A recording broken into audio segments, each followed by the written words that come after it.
Hi, this is Lily Tang Williams, congressional candidate in New Hampshire's 2nd District for U.S. House 2024. I am a communism survivor, grew up under Mao's regime. I want to share my experience under Mao, where parents' rights did not exist, where children were heavily indoctrinated in government schools.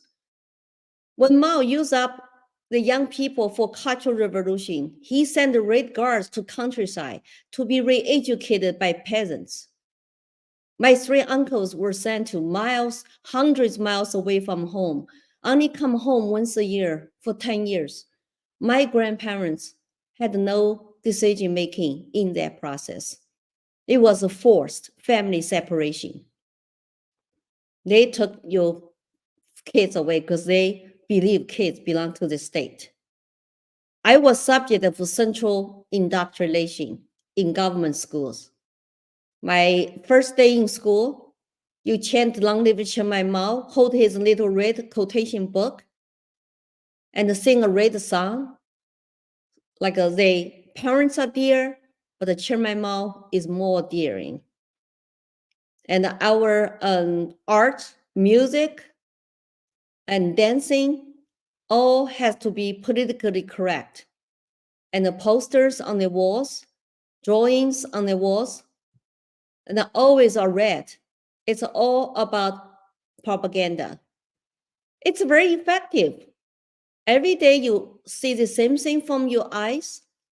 Every day you hear the same things, including music, the songs. You believed whatever they tell you. It's true. You never questioned. I thought Mao was God because he could smile in the crowd to me. He was talking to me in the fire. Until he died, I was shocked. I was 12 years old. That was my first step of awakening and process.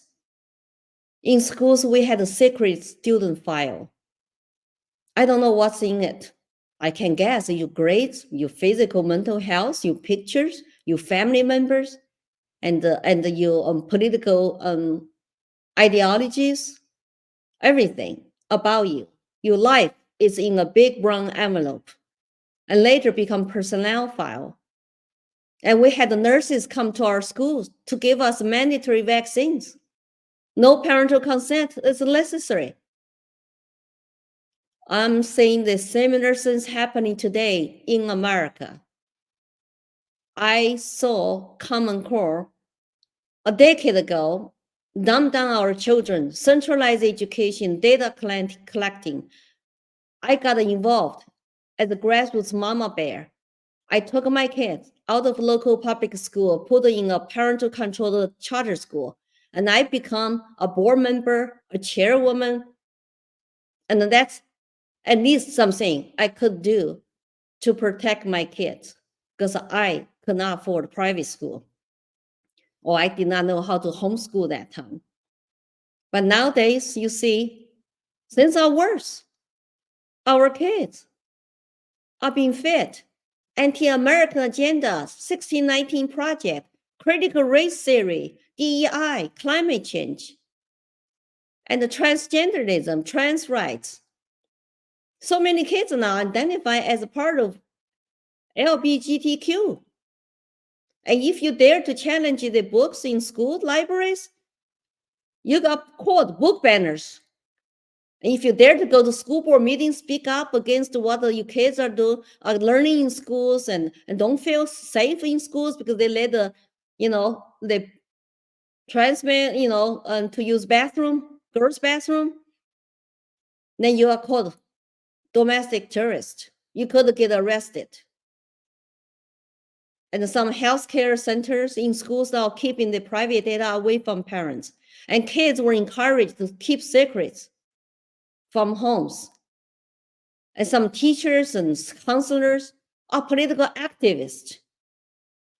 And then they want to indoctrinate and train your kids to be social justice warriors.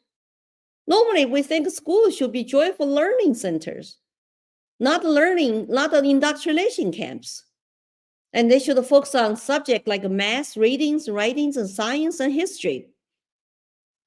But today, our kids testing scores on academic subjects getting worse and worse, lower and lower.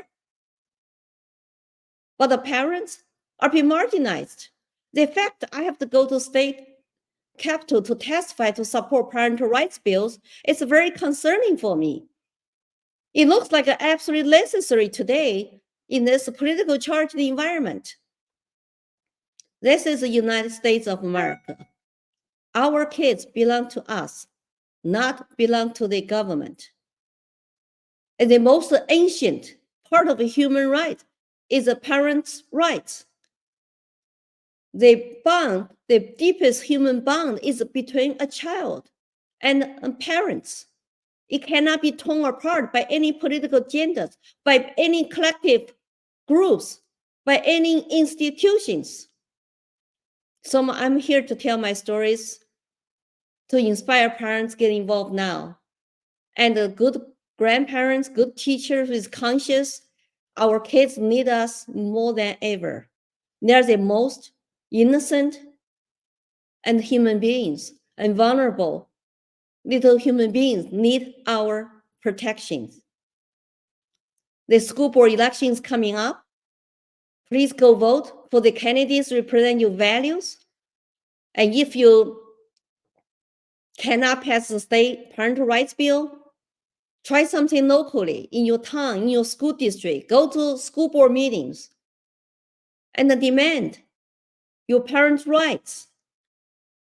Remember, the teachers and the administrators are paid by taxpayers' money to educate your kids, not to indoctrinate.